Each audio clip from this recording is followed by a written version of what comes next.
Itu yang disebut karir itu adalah sesuatu yang bisa bergerak, bisa berdisiplin, memiliki rasa tanggung jawab. Proses untuk bisa punya karir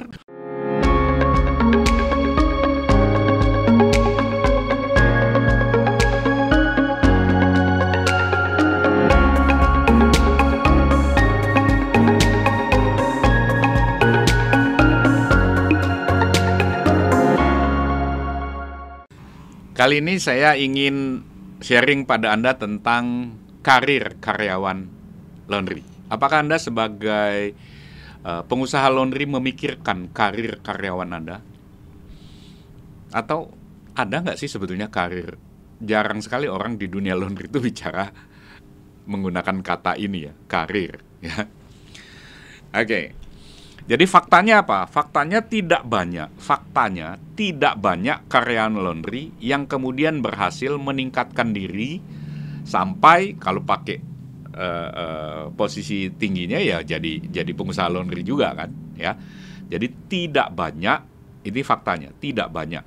Ada dalam ingatan saya dari ratusan orang yang saya kenal, orang yang saya maksud adalah pengusaha laundry yang mulai sebagai karyawan dan sekarang menjadi owner dari beberapa outlet laundry.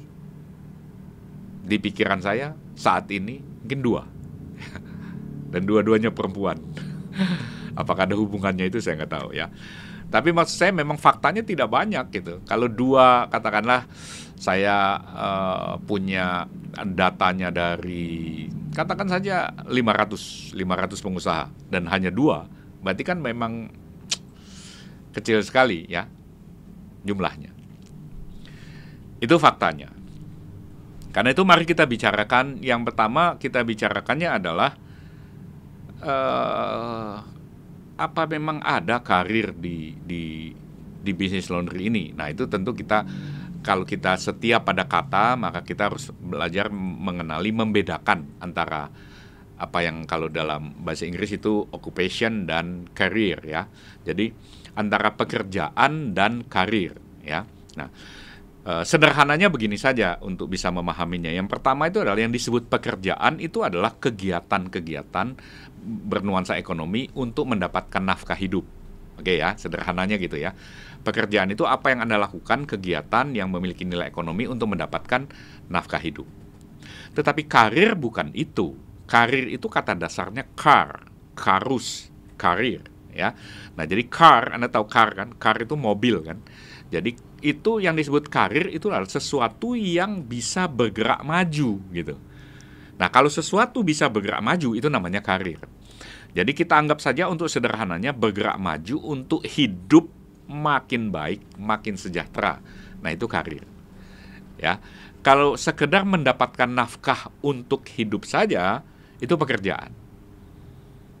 Nangkap bedanya ya, kita bisa melihat perbedaannya. Yang satu hanya dapat nafkah, yang satu lagi dapat nafkah dan bisa memperbaikinya, menaikkan standarnya sehingga makin sejahtera. Walaupun standar sejahtera manusia itu berbeda-beda ya. Kalau kita pakai kuantifikasi angka-angka tentu bisa juga gitu ya. Tapi bukan itu tema yang ingin saya bicarakan kali ini ya. Saya ingin mengatakan, bisa nggak itu hidup lebih baik?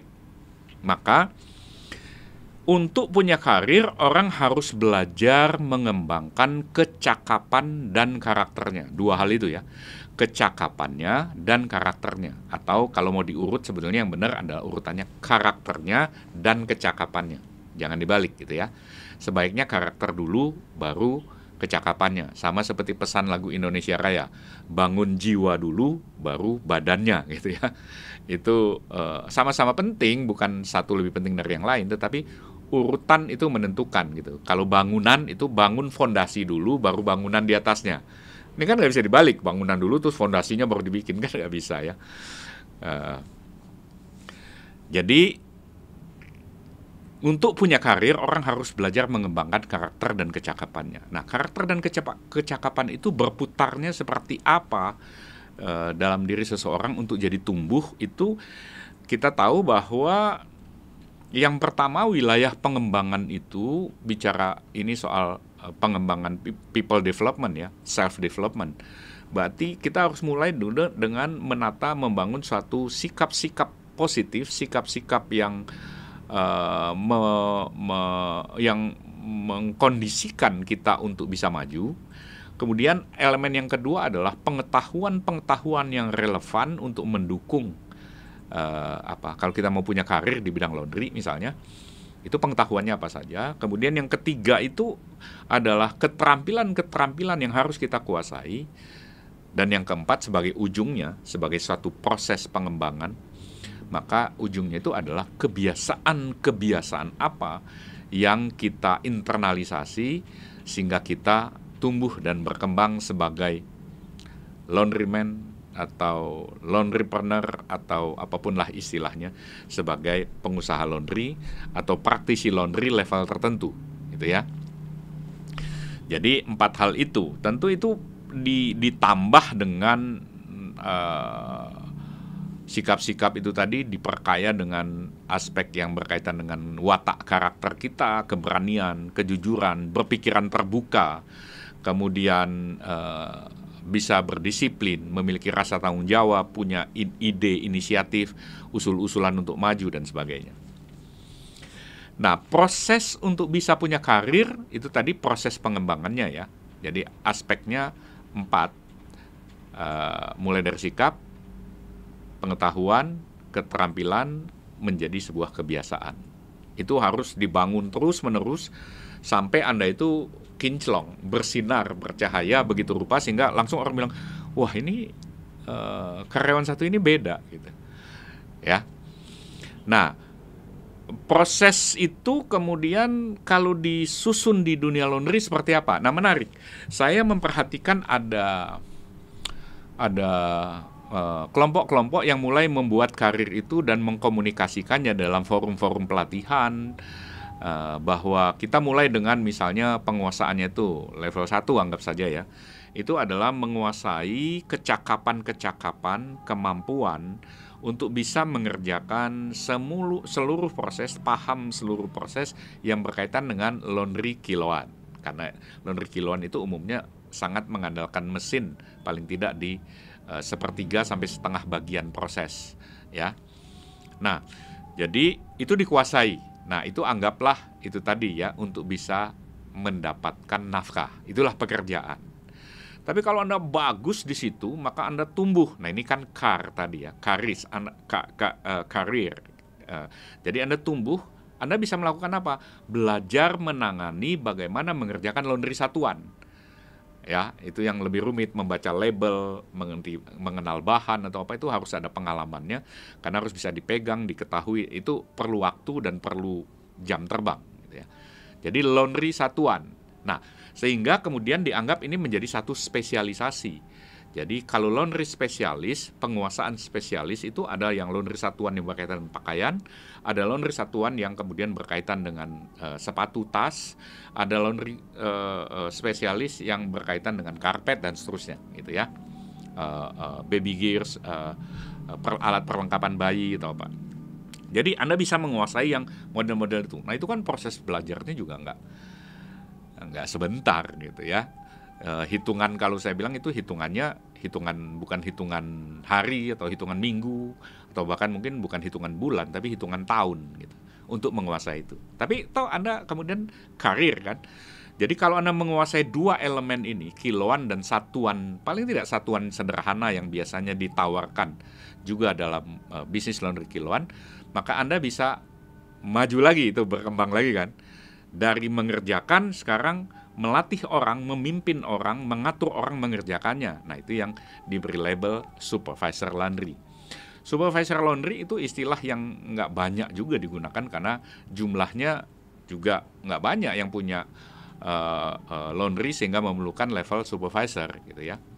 Jadi supervisor itu lebih pada super ya. Anda tahu ya, supervisor 2 kata ya, supervisor. Visor itu kan mata ya, visi mata gitu ya. Jadi orang yang melihat lebih luas, super gitu. Nah, jadi dia harus bisa mengorganisir, dan sekarang salah satu keterampilan inti dari supervisor itu adalah mengajar, tak terhindarkan. ya. Karena dia harus membuat orang lain mengerjakan, bukan dia kembali mengerjakan. Kalau dia ahli, ya dia pelakunya. Tetapi kalau dia memimpin, nah dia melatih orang menjadi ahli. Nah itu kepemimpinannya yang dikembangkan. Nah dalam supervisory ini dia harus paling tidak menguasai 3 hal ya. 3 hal itu yang berkaitan dengan yang pertama itu adalah manajemennya, planningnya, kontrolnya.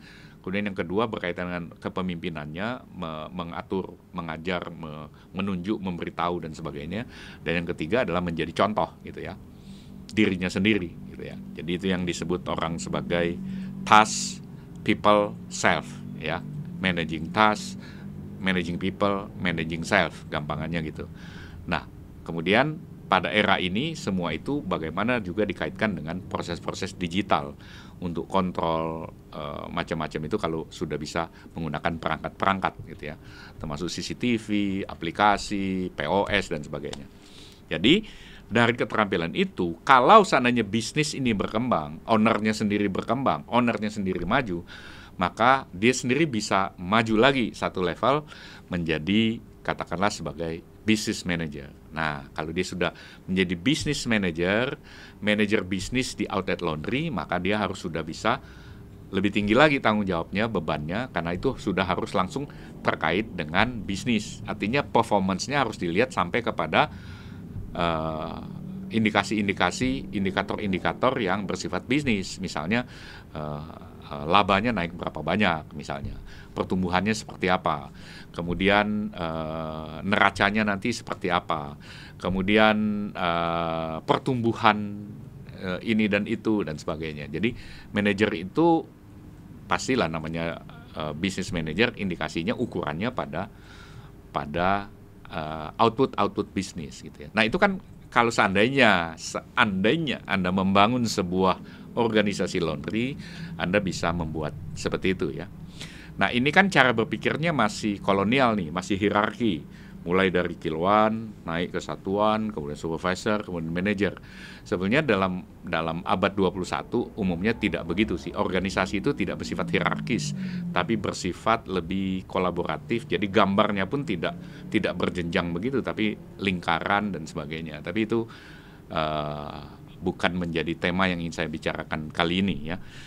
Yang ingin saya katakan, bisa nggak itu orang punya karir di laundry? Nah, satu hal dari uraian ini, saya katakan tadi, satu hal yang paling menentukan di sana adalah ownernya sendiri bertumbuh nggak?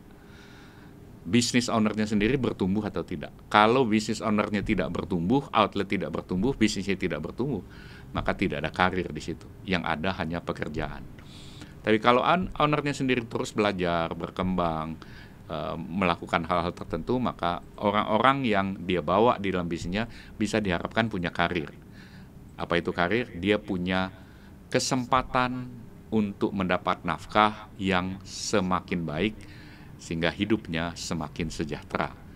Saya harap itu bagian yang bisa Anda kembangkan di bisnis Anda. Kalau Anda punya opini, pandangan lain atau apa, saran-saran, silakan tulis komen di bawah ini ya. Karena saya selalu senang berbagi, belajar dari apa yang disampaikan orang, yang saya amati, diskusi-diskusi dan sebagainya. Karena sukses bersama selalu lebih nikmat. Sukses besar untuk Anda. Kalian punya keluarga, teman, relasi yang mau berbisnis laundry, silakan share channel ini supaya bisa belajar sama-sama dan sukses sama-sama.